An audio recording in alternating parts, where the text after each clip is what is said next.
अरे कल्लू भाई, लगता है आप सदियों बाद नहाए हो और बरगद के कहाँ जा रहे हो।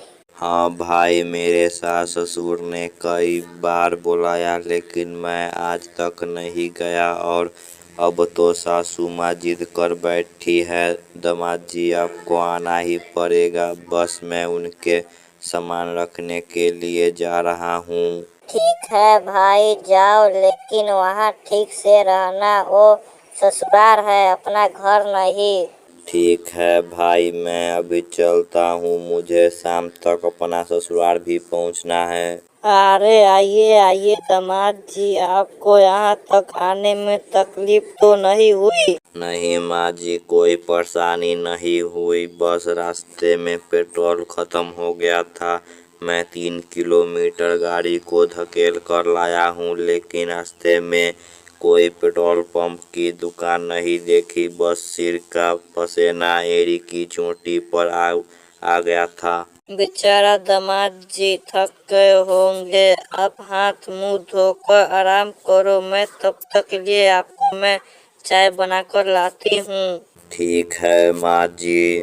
अरे संजना, कौन है वहाँ और तुम किससे बात कर रही हो? आजी बाहर तो आकर देखो, अपने घर पे दामाद जी आए हैं। कौन दामाद? कैसा दामाद? आजी अपने छोटकी के पति आए हैं। ठीक है ठीक है, मैं फ्रेश होकर आता हूँ। तब तक तुम दामाद जी को चाय दूध बनाकर पिलाओ। ठीक है जी, ये लो दामाद जी आपकी चाय, मैं अपने हाथों से स्पेशल आपके लिए बनाकर लाई हूँ। अरे वाह मम्मी जी, आपके हाथों में तो जादू है जादू। ऐसा चाय तो आपकी छुटकी ने बनाकर नहीं पिलाई है। अरे बेटा पकौड़ा सिंह, तू दिन पर दिन आलसी होता जा रहा है। क्यों मम्मी, मैं कोई काम काज नहीं करता हूँ क्या, जो मुझे आप आलसी बोल रही हो। अरे कल मुँहे, मैं तुझे बिस्तर से उठाकर बाहर आई, चाय बनाने लगी और तू फिर से सो गया। क्या करूँ मम्मी, अभी मेरी नींद पूरी नहीं हुई है, थोड़ी देर और सोने दो ना। अरे नाश मीटे, तुझे पता नहीं है क्या, घर में सारा पानी खत्म हो गया है और तू चादर ओढ़ के सो रहा है। थोड़ी देर और सोएगा तो टंकी में पानी खत्म हो जाएगा, तो फिर तू मुँह पिएगा क्या। सुबह सुबह ऐसा क्यों बोल रही हो मम्मी, अगर आपको पानी की जरूरत है तो खुद जाकर ले आओ ना। अरे बेटा, तू तो जानता ही है, एक तो मेरा बुढ़ापा, ऊपर से ये सांस फूलने की ये बीमारी दिन पर दिन तिमकी की तरह खाई जाती है, और तू है मेरा किसी काम में हाथ नहीं बढ़ाता। बोल, अब तू ही बोल, मैं क्या करूं। अरे मम्मी, इसमें इतना दुखी होने की क्या बात है। आप अच्छा मुहूर्त देखकर किसी गोरी लड़की के संग अपने बेटे को शादी करा दो, फिर सारा काम वो ही खुद करेगी। आप अपनी बिस्तर पर पड़ी पड़ी मौज करना, मौज। मैं जानती हूँ बेटा, तू जवान हो गया है और तेरी शादी करनी है, लेकिन दुख तो इस बात का है तू बेरोजगार है। इसे देखकर कौन लड़की तुझसे शादी करेगी। आप चिंता मत करो माँ, मैं एक खूबसूरत लड़की से प्यार करता हूँ, वो भी मुझसे दिल और जान से प्यार करती है। बस आपके हाँ करने की देरी है। अरे बेटा, तूने तो बढ़ती मुश्किलों के आसान कर दिया है। अब फटाफट बता दे, कौन है ये लड़की, कहाँ से रहती है, उसका कैसा घर परिवार है। अरे माँ, उसका तो घर परिवार अच्छा है, आप भी जानती है वो लड़की कौन है। अपनी घर के पड़ोसी मिश्रा आंटी की बेटी है। अरे बेटा, वो तो तेरी बहन लगती है, बहन। अरे माँ, वो बहन लगती है तो क्या हुआ, वो तो मुझसे बहुत प्यार करती है दिलो जान से। आपको विश्वास नहीं होता है तो आप बात करके देख लो।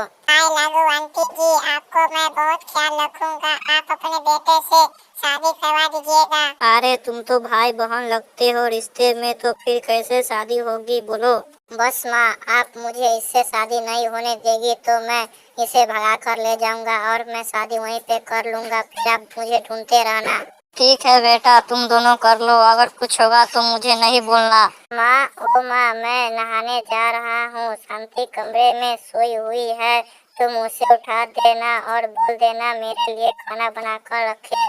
ठीक है बेटा, तुम नहा कर आओ, मैं बहू से बोलकर तेरे लिए खाना बनवा दूंगी और साथ में टिफिन पैक करा दूंगी। बहू, ओ बहू, उठ जाओ, बेटा नहा कर आने वाला है। अरे माँ जी, मेरे सिर में बहुत तेज दर्द हो रहा है, मैं खाना नहीं बना पाऊंगी। ऐसा करो, आज आप खाना बना लो प्लीज। अरे बहू, इतनी रिक्वेस्ट करने की क्या बात है। मेरा इस दुनिया में तुम्हारे और बेटे के अलावे है ही कौन। ठीक है, तुम आराम करो, मैं खाना बना लूंगी।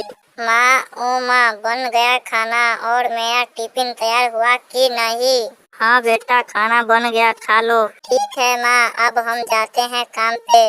अरे बेटा पकौड़ा सिंह, तू दिन पर दिन आलसी होता जा रहा है। क्यों मम्मी, मैं कोई काम काज नहीं करता हूँ क्या, जो मुझे आप आलसी बोल रही हो?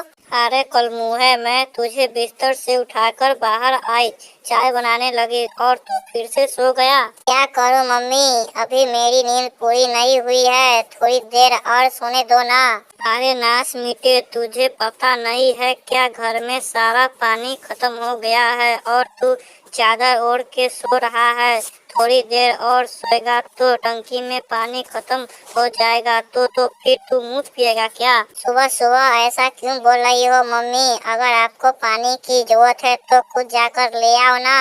अरे बेटा, तू तो जानता ही है, एक तो मेरा बुढ़ापा, ऊपर से ये सांस फूलने की ये बीमारी दिन पर दिन तिमकी की तरह खाई जाती है, और तू है मेरा किसी काम में हाथ नहीं बढ़ाता। बोल, अब तू ही बोल, मैं क्या करूं? अरे मम्मी, इसमें इतना दुखी होने की क्या बात है? आप अच्छा मुहूर्त देखकर किसी गोरी लड़की के संग अपने बेटे को शादी करा दो, फिर सारा काम वो ही खुद करेगी। आप अपनी बिस्तर पर पड़ी पड़ी मौज करना, मौज। मैं जानती हूँ बेटा, तू जवान हो गया है और तेरी शादी करनी है, लेकिन दुख तो इस बात का है, तू बेरोजगार है। इसे देखकर कौन लड़की तुझसे शादी करेगी? आप चिंता मत करो माँ, मैं एक खूबसूरत लड़की से प्यार करता हूँ, वो भी मुझसे दिल और जान से प्यार करती है, बस आपके यहाँ करने की देरी है। अरे बेटा, तूने तो बढ़ती मुश्किलों के आसान कर दिया है। अब फटाफट बता दे, कौन है ये लड़की, कहाँ से रहती है, उसका कैसा घर परिवार है? अरे माँ, उसका तो घर परिवार अच्छा है, आप भी जानती है वो लड़की कौन है। अपनी घर के पड़ोसी मिश्रा आंटी की बेटी है। अरे बेटा, वो तो तेरी बहन लगती है, बहन। अरे माँ, वो बहन लगती है तो क्या हुआ, वो तो मुझसे बहुत प्यार करती है दिलो जान से। आपको विश्वास नहीं होता है तो आप बात करके देख लो। आई लव यू आंटी जी, आपको मैं बहुत ख्याल रखूंगा, आप अपने बेटे से शादी करवा दीजिएगा। अरे तुम तो भाई बहन लगते हो, रिश्ते में तो फिर कैसे शादी होगी, बोलो? बस माँ, आप मुझे इससे शादी नहीं होने देगी तो मैं इसे भगा कर ले जाऊंगा और मैं शादी वहीं पे कर लूंगा, फिर आप मुझे ढूंढते रहना। ठीक है बेटा, तुम दोनों कर लो, अगर कुछ होगा तो मुझे नहीं बोलना।